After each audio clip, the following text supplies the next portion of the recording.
여러분 안녕하십니까? 12월 7일 JCN 모닝뉴스입니다. 자율운항 선박시장은 2030년 180조 원까지 성장할 것으로 전망되면서 기술 선점을 위한 세계 각국의 경쟁이 치열합니다. 조선과 해운, 항만산업의 디지털 전환을 위한 국제 컨퍼런스가 조선산업의 메카 울산에서 열렸습니다. 김영환 기자입니다. 카메라를 장착한 기계가 물속에서 자유롭게 움직입니다. 울산의 한 업체가 개발한 수중 드론입니다. 물속에서 촬영된 영상 정보를 다양한 분야에 적용할 수 있습니다. 수중 건설물 검사나 하부 검사나 선박 하부 검사, 양식장 시설들 검사에 지금 많이 활용이 되고 있습니다. 선박 고정을 위해 밧줄로 연결한 개선주의 불빛이 파도의 힘에 따라 변합니다. 선박의 위험 상황 정보를 실시간으로 담당자에게 전달합니다. 위험 수준까지 올라갔을 때 항만 시설에 선박을 담당하고 있는 관리자에게 직접적으로 위험도에 대한 메시지를 전송하는 그런 기본. 국내 조선과 해운, 항만업계의 최신 기술 정보를 공유하고 디지털 전환을 앞당기기 위한 국제 컨퍼런스가 울산에서 열렸습니다. 울산은 주력 산업인 조선을 필두로 하여 성장해왔으나 지금은 산업 다변화와 더불어 모든 주력 산업의 디지털 전환을 추진을 하고 있습니다. 지난해 95조 원 규모였던 세계 자율운항 선박 시장은 2030년 180조 원까지 성장할 것으로 전망됩니다. 세계 각국들은 사물 인터넷과 인공지능이 탑재된 스마트 선박 기술 선점을 위해 치열한 경쟁을 벌이고 있습니다. 우리나라도 과기부와 해수부를 중심으로 스마트 선박 개발과 화물 하역부터 보관까지 항만 전 영역을 첨단화하는 스마트 항만 구축이 진행 중입니다.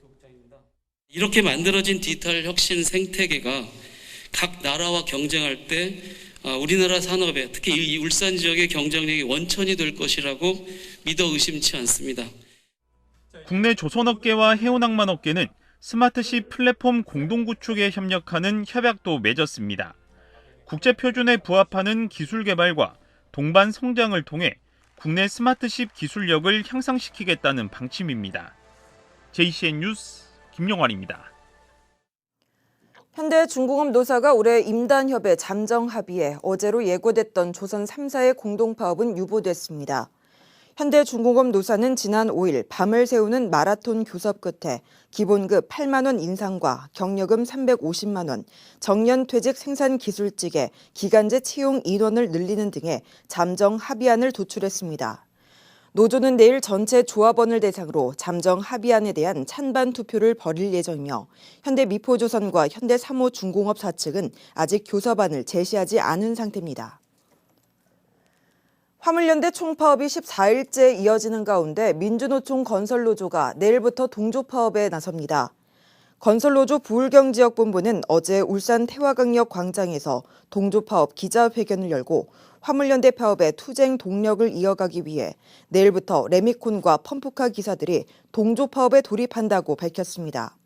한편 화물연대 파업이 장기화되면서 현대차 운송을 담당하는 현대글로비스는 완성차 로드 탁송에 용역 운전원 480여 명을 추가로 투입했으며 울산시장의 물동량이 평상시의 10분의 1 이하에 머물면서 계약 취소 등 화주들의 피해도 현실화되고 있습니다.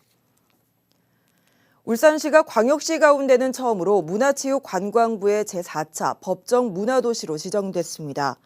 이에 따라 울산시는 5년간 100억 원의 국비와 100억 원의 시비 등 모두 200억 원을 투입해 사업을 추진하게 됩니다.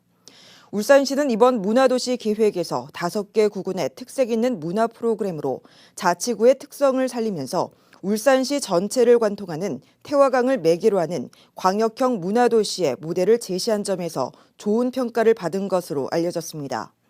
특히 울산시는 울산 물빛축제와 문화 다양성 확산 사업, 문화도시 실험센터 조성과 문화도시 브랜드 개발 등을 추진할 계획입니다. 내년부터 울산 지역 모든 출산 가정에 출생아 1인당 50만 원의 산후조리비가 지원됩니다. 내년 1월 1일 이후 출생아가 대상이며 부모가 1개월 전에 울산에 주민등록을 두고 있어야 합니다. 또 출생신고일을 기준으로 3개월 이내에 거주지 행정복지센터를 방문해서 신청해야 합니다. 산후조리비는 산후조리원과 영양제, 마사지와 한의학 처방 등 산모가 필요한 곳에 사용할 수 있습니다. 울산시가 질병관리청의 2022년 감염병관리 우수기관 평가에서 최우수기관으로 선정돼 대통령 표창을 받았습니다. 울산시는 이번 평가에서 국가발전 기여도와 국민 생활 향상도, 의료기관 신고기한 준수율과 지역사회 감염병 예방 행태 등 10개 지표 모든 분야에서 우수한 성적을 거뒀습니다. 특히 코로나19 대응 과정에서 지역 내 부족한 의료 자원을 효율적으로 운영하고 행정 처리를 신속하게 해 시민들의 신뢰를 얻었다는 평가를 받았습니다. 또 코로나19 대응 단계별 인프라 구축으로 숨은 감염률 전국 최저를 기록한 부분도 좋은 평가를 받았습니다. 울산지방변호사회 올해 법관 평가에서 울산지방법원 노서영, 정현수, 강경숙 판사가 우수법관으로 선정됐습니다. 변호사회는 공정과 품위, 신속, 직무 성실 등 10개 항목을 기준으로 평가했으며 당사자 주장을 충분히 경청하고 필요한 증거 조사를 진행한 점 등이 좋은 평가 사례로 꼽혔다고 설명했습니다.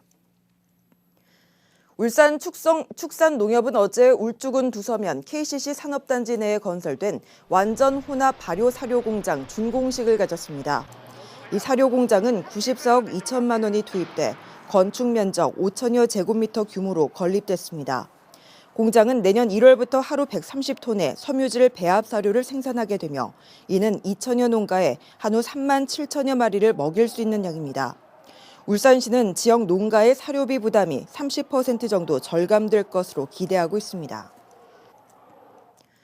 학생들의 안전한 등 하굣길을 조성하기 위해서 대기업이 지난해부터 진행하고 있는 사회공헌 사업이 주목받고 있습니다. 어린 학생들의 교통 안전에 대한 관심이 높아지고 있는 가운데 이러한 기업의 따뜻한 움직임이 지역에 긍정적인 효과를 나타내고 있습니다. 심은홍 기자입니다. 이른 아침 울산의 한 초등학교 등굣길. 학생들이 통학로 횡단보도 뒤에 옹기종기 모여 있습니다. 자세히 보니 바닥과 벽면에 노란색 지대가 생겨 있습니다. 어린이 보호구역 내 아이들의 안전한 보행을 돕기 위해 아람코 코리아에서 옐로 카펫을 설치한 겁니다. 지난해 7월 S-오일의 최대 주주인 아람코는 울산시의 어린이 등하굣길 개선 사업 지원을 약속했습니다. 협약을 통해 지난 2년간 울산 지역 100개소에 옐로 카펫과 속도 표지판이 신설됐고 학생들에게 가방 안전덮개 지원과 가상현실 교통안전 교육도 진행됐습니다. Ulsan is home for S-oil, Aramco proud affiliate, and a major competitive energy and chemical company. Thus, it's natural for us to positively contribute to the communities where we are privileged to operate on. 지난해에 이어 올해도 교통안전 사업에 지원된 금액은 5억 원 규모이며 지원은 내년까지 이어질 예정입니다.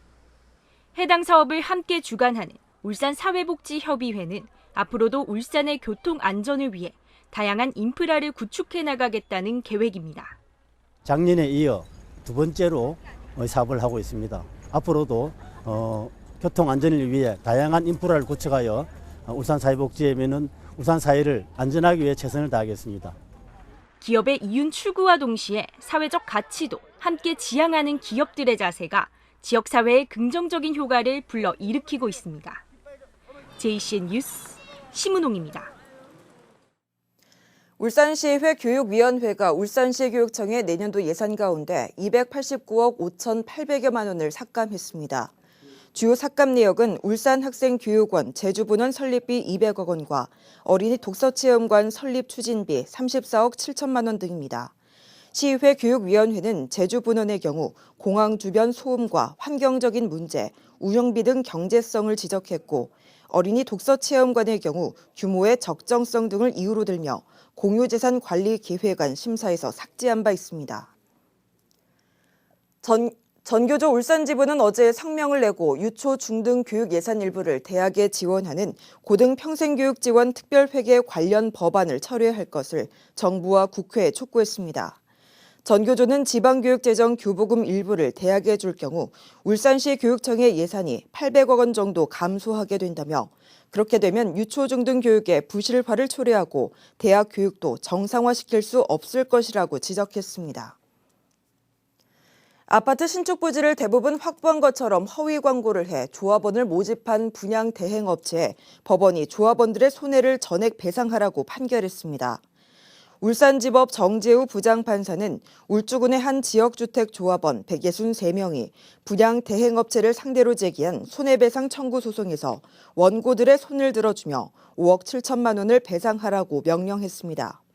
문제가 된 분양 대행업체는 토지 확보에 어려움을 겪으면서도 토지 계약이 96% 완료된 것처럼 허위 광고를 해 조합원을 모집했지만 끝내 부지 확보에 실패했고 조합도 해산됐었습니다.